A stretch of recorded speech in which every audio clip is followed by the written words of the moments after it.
Gurau je. Pakai tu. Okey. Jadi sekarang saya nak tanya tuan-tuan dan puan. Sekarang kata saya jalan sini, saya nampak muslimat di sini. Muslimat. Comel-comel muslimat ni. Saya pun lalu depan muslimat ni. Supaya dengan harapan muslimat ni tengok kepada saya. Tengok saya pakai kopiah pelik ke, pakai jubah pelik ke atau apa saja, supaya dengan harapan saya mendapat pujian daripada muslimat di sini. Biasa tak? Bro, nak tanya bro, biasa tak kita pergi pekan? Betul, pergi pekan. Ni Jasko nak buka ni kan? Tak lama lagi. Pergi kat Jasko nanti, lalu pakai baju paling cantik supaya duduk lepak di situ supaya awet tengok. Betul? Adakah kita buat perkara itu tadi mencari keredaan Allah ataupun mencari redha daripada makhluk? Yang ini saya belajar. Pertama sekali saya belajar ialah saya berhenti buat muzik ini kerana saya sudah penat mencari redha daripada makhluk. Sebab apa, bila saya kerja muzik, saya tak suka pun saya kena buat. Main lagu dandut ni, tuan-tuan tahu Inul dandut tahu? Saya pernah backing Inul dandut, tuan-tuan. Saya tak minat dandut, tapi dia datang dengan Dewa 19. Saya nak jumpa Ahmad Dhani, tapi kena backing ni Inul dandut lah. Tak apalah. Jadi tuan-tuan bayangkan, saya main gitar masa tu, zaman jahiliah lah. Inul ni dekat depan. Tuan-tuan tahu ibu-ibu kenal Inul? Kenal Pernah dengar Pernah dengar Inul Jadi kalau ibu-ibu biasa dengar Inul ni ratu dandut di Indonesia, terkenal dengan goyang gerudi. Goyang gerudi, sehingga almarhum Gus Dur itu memang suka panggil dia nyanyi sebab nak tengok gerudi dia tu. Sungguh. Jadi saya main di belakang dia di depan ni. Saya main gitar, saya kena tengok dia lah. Saya tak nak tengok dia gerudi, tapi saya terpaksa tengok juga. Pasal apa? Bila dia tak tahu nak masuk, dia pusing. Mas, kapan ya mas? Dia tanya. Bila nak masuk? Dia tanya. Jadi saya kena tengok. Saya tak suka.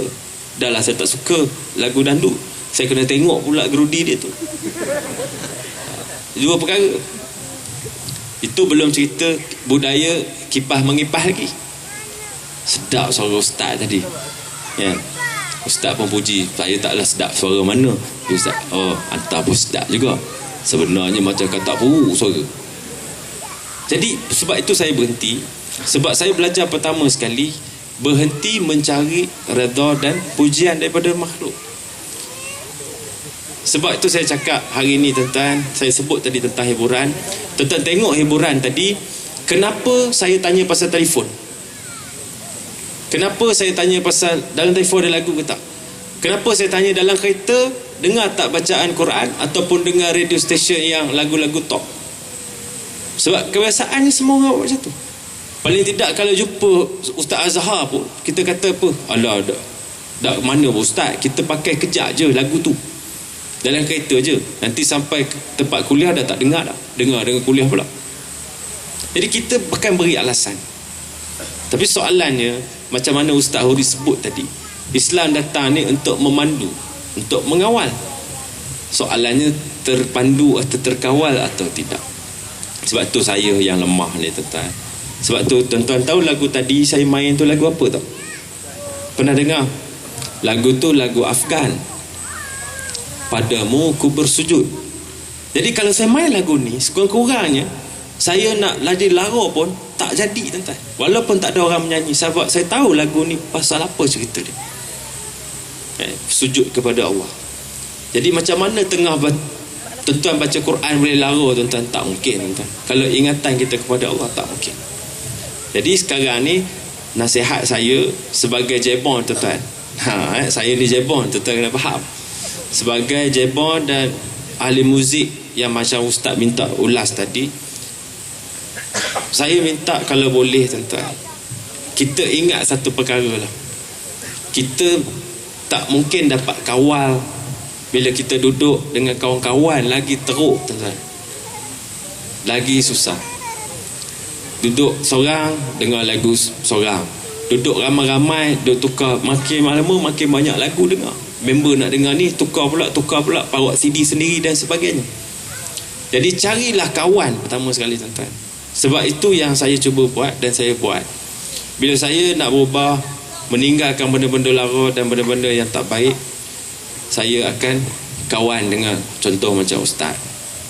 Bila tengok muka ustaz tak jadi nak dengar lagu tadi, tak jadi nak main lagu, itu yang jadi 4 bulan sekali je ustaz. Sebab takut terjerumus semula. Tuan-tuan kena faham, tuan-tuan dengar lagu-lagu top je. Saya bukan dengar lagu top, lagu saya pelik-pelik. Kalau saya boleh bawa iPod saya tunjuk kat sini, lagu ada beribu dalam tu, tuan-tuan garanti tak pernah dengar lagu-lagu dalam tu. Jadi tuan-tuan bayangkan, sebab saya kerja muzik, tuan-tuan peminat muzik, menghayati muzik dan sebagainya. Saya bekerja dengan muzik, macam-macam genre ada dalam tu. Jadi susah tuan-tuan. Jadi itu sebab saya kata saya berhenti. Itu sebab saya kata hari ini saya datang bawa gitar, main lagu pun supaya boleh memberi kesan kepada kita. Sebab lagu tu lagu yang baik. Dan mudah-mudahan lagu-lagu tadi dapat bawa kita ingat kepada Allah Subhanahu Wa Taala. Jadi itulah sedikit tentang, kalau nak cerita banyak lagi sebenarnya, tapi secara ringkaslah saya cerita tentang wabak ini, macam mana dia masuk menular ke dalam masyarakat Islam di Malaysia khususnya, sehingga ke semua orang tak dengar lagu rasa tak sempurna hidup dia. Bila rasa macam tu, maknanya tu tanda kena berhenti. Jangan bakar radio tuan-tuan, wakaf kat masjid ke kat Mahat Tahfiz tak apa, tapi berhenti dengar. Maknanya kalau dah sampai jadi itu jadi wabak, pergi wakaf. Saya kira setakat tu dulu. Kembali kepada Fadil Ustaz. Wallahu ta'ala alam. Terima kasih kepada Abang Syam Kamikaze di atas penjelasan dalam menjawab persoalan apakah perbezaan ketika terlibat dalam dunia hiburan sebelum dan selepas hijrah. Jadi boleh saya simpulkan di sini, tuan-tuan, perempuan, sahabat-sahabat sekalian, yang paling jelas poin yang boleh kita petik daripada apa yang dikongsi sebentar tadi ialah sebelum hijrah, matlamat kita buat sesuatu adalah kerana dunia. Kalau merujuk kepada pengalaman Abang Syam dalam dunia hiburan, kerana dunia, nak glamour, nak wang ringgit, nak pujian, nak sanjungan, nakkan redha makhluk. Tapi setelah berhijrah, setelah terdetik hati untuk membuat perubahan, maka matlamat yang asalnya kepada dunia tadi berubah kepada mencari redha Allah Subhanahu Wa Taala. Matlamatnya beralih kepada negeri akhirat. Matlamatnya sudah mula berfikir, yang aku buat sekarang ni apa kesannya di akhirat, berdosa atau tidak berdosa. Elemen-elemen itu sudah mula masuk. Jadi tuan-tuan, puan-puan, para hadirin, pelajar-pelajar, sahabat-sahabat yang dikasihi sekalian, kita nak ulas sedikit, nak bercerita sedikit berkenaan dengan kedudukan muzik itu sendiri dalam Islam. Hiburan, seperti mana yang kita sebut, Islam ni syumul, lengkap. Bila kata lengkap, termasuklah seni dan hiburan itu sendiri, mesti ada.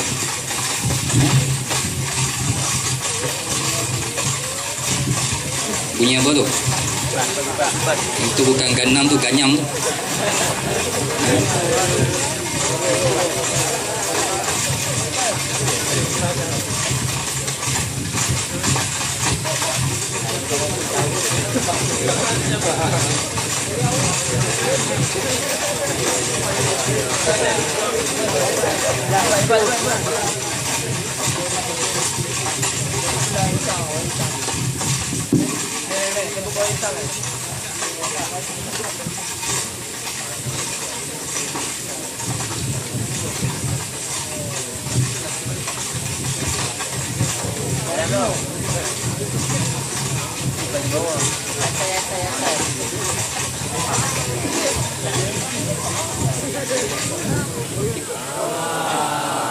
Alhamdulillah. Alhamdulillah.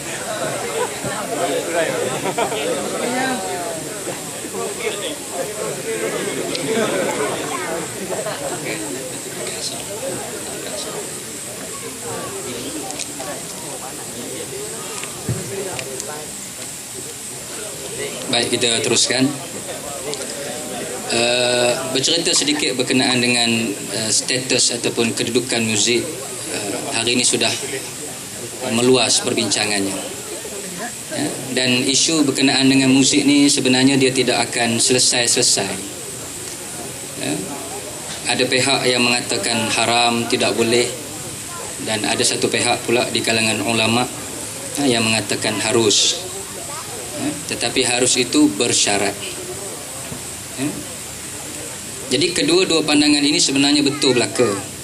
Ya, kita raikan. Cuma bagaimana kita nak memurnikan, bagaimana kita nak mengharmonikan. Ya? Kenapa ulama ataupun golongan pertama mengatakan haram? Haram di situ sahabat-sahabat sekalian lebih kepada haram aridi kalau dalam istilahnya, haram yang mendatang, haram yang daripada luaran. Dia bukan zat ataupun ain muzik itu sendiri. Sebab muzik itu asalnya harus, mubah. Dia haram mendatang. Ya? Maksud mendatang ni asalnya tak haram, tapi ada benda-benda lain yang datang bawa jadi haram. Seperti mana muzik tu misalnya ada unsur-unsur percampuran dengan minuman keras, mesej-mesej lagu yang tersasar, yang mengajak